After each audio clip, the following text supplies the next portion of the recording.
Sir నమస్తే sir. నమస్తే. First జనాలందరికీ సెక్స్ అనేటప్పటికి మనకి ఏంటంటే కాండమ్స్ అనేది ఎక్కువ రెగ్యులర్ యూజింగ్ ఎక్కువైపోయింది.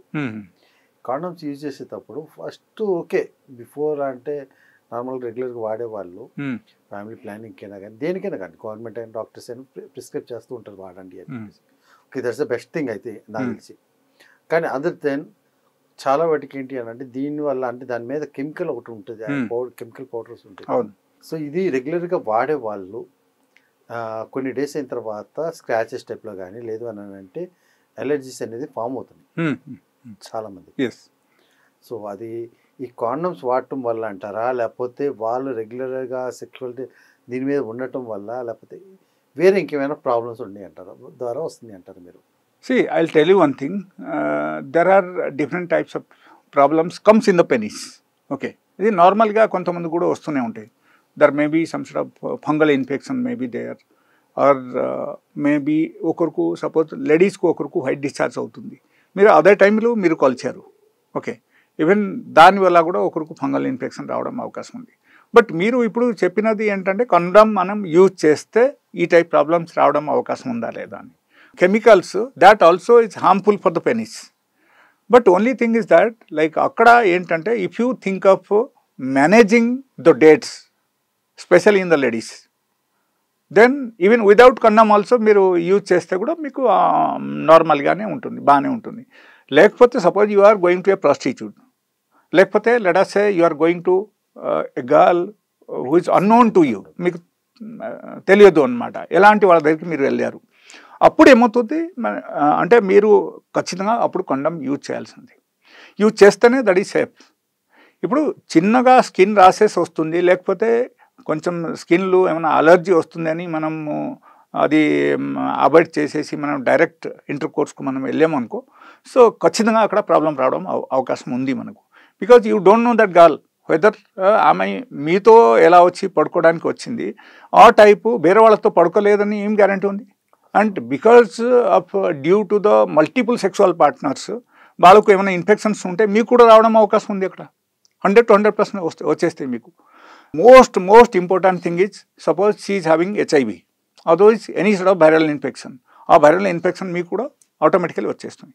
సో ఆ విధానంగా చూస్తే that is safer side, you must use it. And if you are getting some sort of allergy in the penis, otherwise front part of the penis, if you are getting some sort of allergy by using the condoms, so definitely you will have to take care immediately. ఖచ్చితంగా మీరు అప్పటికప్పుడు మీరు care తీసుకోవాలి. Care తీసుకుంటేనే అప్పుడు తగ్గుతాయి. లేకపోతే అక్కడ పెరిగిపోతే ఎగైన్ ఏమవుతుందంటే మనకు డ్రయర్లు కంప్లీట్గా అంటుకొని పోతాయి అండ్ బ్లడ్ వస్తుంది. ఎగైన్ అది తీయాలంటే కష్టం.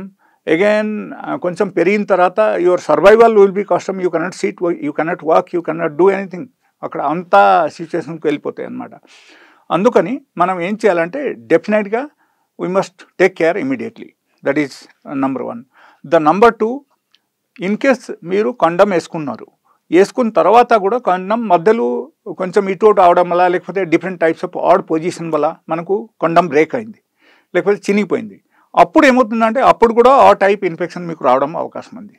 ఇఫ్ దట్ ఈజ్ హ్యాపెనింగ్, దాని గురించి కూడా మనం కేర్ఫుల్గా ఉండాలి. అండ్ నా ఉద్దేశం ప్రకారంగా condom is safe. Okay, in spite of going for different types of complications, going for different types of infections, మీరు కండమ్ ఒకసారి యూజ్ చేస్తే దానివల్ల కూడా కొంచెం స్కిన్ రాసెస్ వచ్చింది అనుకో, అయినా సరే కూడా దానికి మనం ట్రీట్మెంట్ చేసి మంచిగా చేయొచ్చు. It's not a big thing. Okay, and best way if you are let us say if you are with your own partner and let us say she is having some sort of infection, then only you must use the condom. లేకపోతే అవసరం లేదు, మీరు directly కొలవచ్చు and date avoid చేసి కూడా మీరు కొలవచ్చు. Like let us say ఒకరికి date ఫస్ట్కి వచ్చింది, ఫస్ట్కి వస్తే వాళ్ళకు let us say 5 రోజు వాళ్ళకు బ్లీడింగ్ అయింది. ఈ 5 రోజు బ్లీడింగ్ అయిపోయిన తర్వాత again you should give let us say around 9 days you should give gap. ఓకేనా? పిల్లల గురించి ప్లానింగ్ ఉంటే మీరు 13th day, 14th day and 15th డేకు కొలవచ్చు. లేకపోతే ఆ టైప్ ప్లానింగ్ ఏం లేదంటే అప్పుడు ఏమవుతుందంటే ఆ 3 days మీరు అవాయిడ్ చేయాలన్నమాట. పిల్లల గురించి ప్లానింగ్ లేకపోతే ఆ 3 days మీరు అవాయిడ్ చేసేసి మీరు మిగిలిన రోజు మీరు కొలవచ్చు. there is no problem at all. There is no chances for the pregnancy at all. It is very clear. So that is one. The number two is like if you think of going with the outsiders, anyone. So అప్పుడు ఏమవుతుంది, మనం ప్రికాషన్గా మనం condemn use చేయడమే best.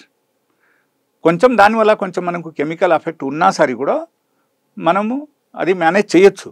But you will be away from different types of chronic viral infections. ఇప్పుడు మనం కాండంలో ఉండే powder ఏదైతే ఉందో అంటే అది ఎఫెక్ట్ చేసేది అని అంటారు. క్రానిక్ డిసీజ్ వచ్చే ఛాన్స్ ఉంటాయి అంటారా? No, there is no chronic diseases. But అప్పటికప్పుడు ఇన్ఫెక్షన్ ఇన్ కేస్ ఏమైనా వచ్చిందనుకో, రాసెస్ వచ్చిందనుకో, దాని గురించి మనం కొంచెం మెడిసిన్స్ వాడితే అది ఆటోమేటికల్ తగ్గిపోతాయి. That's not a big thing. అయితే మనకి ప్రాబ్లమ్ అయితే ఉండదు, ఏం లేదు, no problem at all. It is 100% safe and you can use it whenever you are going with the outsider partners. So ఆ విధంగా చేయొచ్చు. But that's important, like whenever you are going for the intercourse, that time when you are changing the positions, otherwise suppose you are in the button and your partner is on the top, so in that time what happens, your condom may not be 100% safety. So appudu in case akada chinipoyindi ante appudu again you should be careful and immediately you must take care of that. Super sir. Yeah, thank you so much. Right.